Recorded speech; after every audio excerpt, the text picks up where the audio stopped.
안녕하세요. 건강한의사 황태환 원장입니다.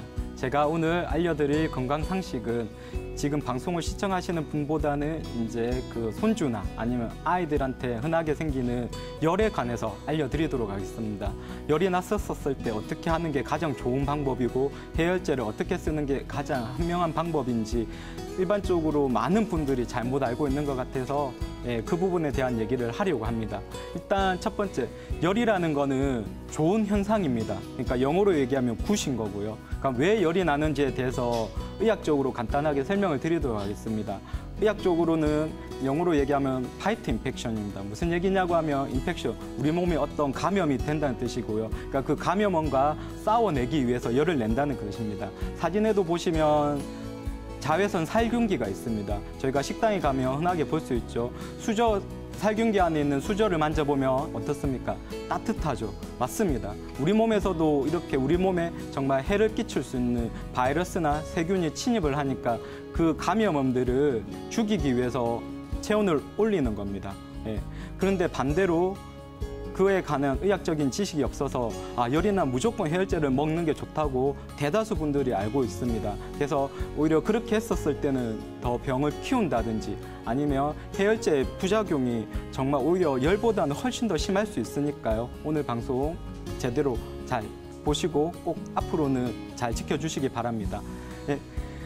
열에 관해서 가장 중요한 거는 해열제를 쓰는 원칙도 마찬가지고요. 열이 있어도 아이가 불편해하지 않으면 해열제를 쓸 필요가 없다는 게 의학 교과서에 적힌 가장 중요한 명제입니다. 그래서 이제는 열 난다고 해서 무조건 해열제를 쓰는 게 아니라 아이의 컨디션을 우선 보시면 됩니다. 그러면 그 체온계에 어떻게 해열제를 쓰는지에 대해서 조금 더 자세하게 보도록 하겠습니다. 마찬가지 미국 소아과 학계책인데요. 숫자만 보면 될 것 같습니다. 제가 알기 쉽게 딱 기준점을 나누어 주도록 하겠습니다. 40도 이하인 열, 38도든 39도의 열에서는 아이의 컨디션을 보시고 해열제를 먹이시면 됩니다. 무슨 얘기냐고 하면 39도든 39.5도든 아이들은 생각보다 잘 놉니다. 그럼 그럴 때는 굳이 해열제를 쓸 필요가 없습니다. 오히려 안 쓰는 게 아이 건강에 더 해가 됩니다. 그리고 반대로 체온계가 40도 이상이 넘어가면 그때는 크게 아이 몸에 문제가 없다 하더라도 해열제를 쓰시면 됩니다. 어차피 해열제가 해열 진통제입니다. 그러니까 말 그대로 아이한테 통증을 조금 잊게 해준다는 뜻이고요. 이제 많은 분들이 잘못 알고 있는 게 열이 오르면 아이 몸에 문제가 되지 않을까, 흔히 말해서 뇌에 문제가 되지 않을까, 그래서 빨리빨리 해열제를 먹인다고 하시는데 열 자체만으로 아이 몸에 해가 되려면 42.2도가 돼야 됩니다. 그런데 제가 아이들을 많이 진료보고 있고 매일같이 이렇게 열나는 아이들을 진료보고 있지만 단 한 번도 진료실에서 저는 42.2도라는 열을 본 적이 없습니다. 그러니까 그런 부분들은 크게 걱정을 안 하셔도 됩니다. 단 예외적으로 선천적인 심장에 문제가 있는 아이, 그리고 폐에 문제가 있는 아이, 그리고 지금 현재 아예 심각한 탈수라든지 아니면 수술 직후라든지 아니면 영양 상태가 극히 안 좋은 뭔가 건강상에 심각한 문제가 있는 아이들은 열이 오르는 것 자체가 아이 몸에 무리가 될 수 있으니까 제가 좀 전에 일반적인 해열제 쓰는 원칙이 아니라 열이 오르는 38도 이상 되면 빨리 일찍 해열제를 써주시면 되고, 그렇지 않은 대다수의 건강한 아이들은 좀 전에 얘기한 40도라는 숫자를 꼭 기억하시고 40도 이하에서는 컨디션, 40도가 넘어가면 그냥 해열제를 써주신다고 생각하시면 됩니다. 그러면 그 다음으로 보도록 하겠습니다. 왜 열이 우리 몸에 이로운 작용을 하는지에 대해서는 제가 먼저 얘기를 드렸습니다. 살균 작용을 하는 거라고요. 그래서 똑같이 미국 소아과 학회책에서도 어떻게 돼 있냐고 하면 제가 그대로 영어 원문을 한번 읽어보도록 하겠습니다. Keep in mind that fever is fighting the infection. It also boosts the immune system to prevent future infection. 쉽게 제가 해석을 해드리면 꼭 명심하라. 열이 나는 것은 감염원과 싸워내기 위한 아주 좋은 상황이고 우리 몸의 면역 시스템을 활성화시켜서 퓨처 인펙션, 미래의 감염, 쉽게 표현하면 2차 감염을 막아준다고 되어 있습니다. 그 다음으로 보도록 하겠습니다.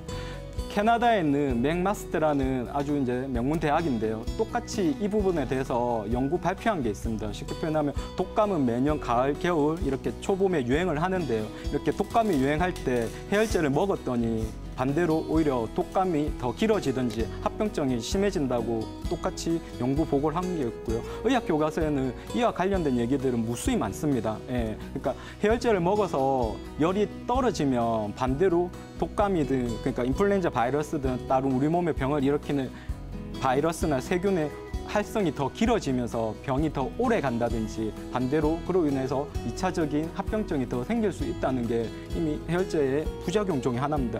그런데도 일반인들은 잘못 알고 있는 게 열을 나면 해열제를 먹어야지 빨리 열이 떨어진다고 그거는 무조건 잘못 알고 있는 상식이고 오히려 그러면 더 병이 길어질 수 있고 안 좋을 수 있습니다.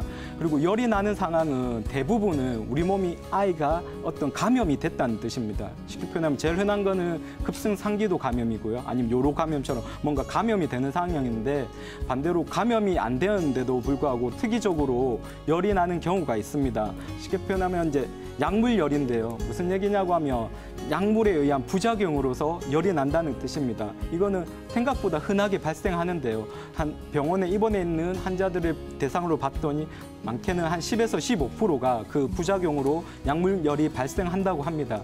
이거는 주로 이제 많이 발생하는 약들로는 항생제라든지 항히스타민제, 그 외에도 여러 가지 약들이 이렇게 부작용으로 약물열을 유발할 수 있고요. 이런 열들은 보통 약을 복용한 지 한 일주일에서 열흘 사이에 발생을 하고 대다수는 3일 이내에 열은 저절로 떨어지기도 합니다. 그 다음으로 보도록 하겠습니다. 해열 진통 소염제가 오히려 열보다 더 아이 몸에 해를 끼칠 수 있다고 제가 서두에 얘기 드렸습니다. 그럼 해열 진통 소염제가 어떤 부작용들이 있는지 대표적인 것만 보도록 하겠습니다. 해열 진통 소염제는 우리의 심혈관계에 무리를 주면서 심근경색이라든지 심부전 아니면 뇌졸중을 유발할 수 있습니다. 그렇기 때문에 이 부분은 FDA에서도 경고를 하고 있고 올해 미국 내과학회에서도 진통 소염제 부작용이 심각하기 때문에 노통에 1차적으로 침이라든지 추나 같은 비약물요법을 우선 추천하고 있습니다. 그래도 효과가 없었을 시에 진통소염제를 복용하라고 한 것도 마찬가지입니다.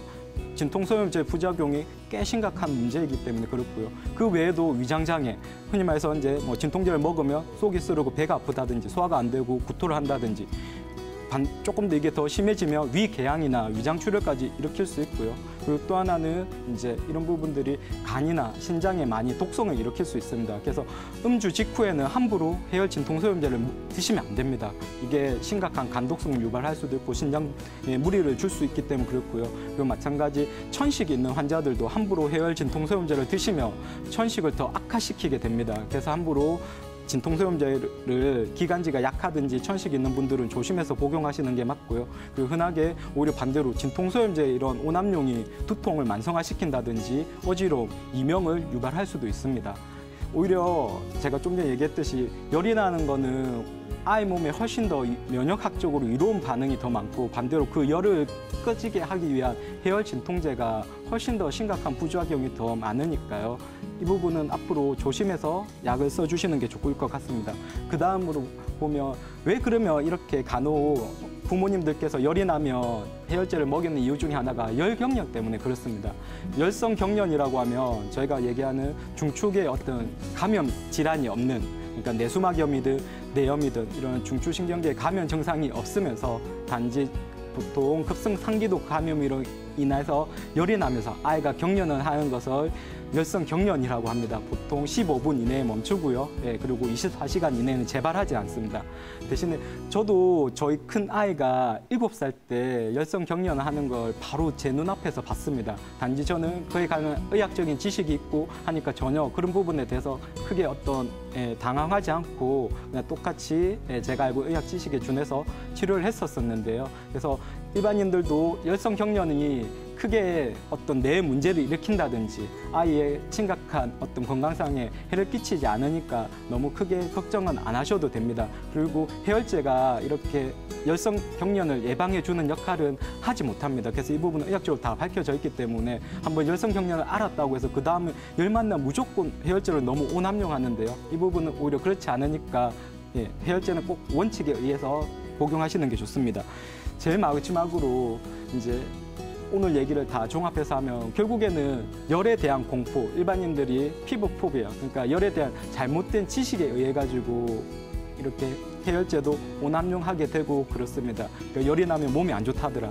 열이 나면 머리에 문제를 일으켜서 바보가 된다더라. 그리고 열이 나면 이렇게 경련을 할 수 있으니까 빨리빨리 해열제를 먹어야 된다더라. 이런 부분들은 다 근거 없이 다 잘못된 얘기들이니까 제가 오늘 하신 얘기들을 잘 귀담아 들으시고, 대신에 열이 났었을 때 중요한 거는 체온이 중요한 게 아니라 왜 열이 나는지 원인을 빨리 체크하는 게 중요합니다. 이거는 진료를 본 이렇게 저와 같은 소아과 아니면 이제 의사분들이 아이를 진료를 보면 왜 열이 나는 상황인지 쉽게 파악할 수 있으니까 반드시 열이 나면 아이를 의료기관 방문하셔서 왜 열이 나는지 원인에 대해서 꼭 확인하시고, 그리고 그 이후에 이렇게 치료라든지 그리고 이제 집 댁에 돌아가셔서 해열제 사용하는 방법은 제가 초두에 알려드린 그 해열제 쓰는 방식에 준해가지고 해주시면 아이들이 열이 났었을 때 건강하게 이겨내면서 이렇게 해열제 오남용으로부터 우리 아이의 건강을 지킬 수 있을 것 같습니다. 이상 건강 한의사 황태환 원장이었습니다.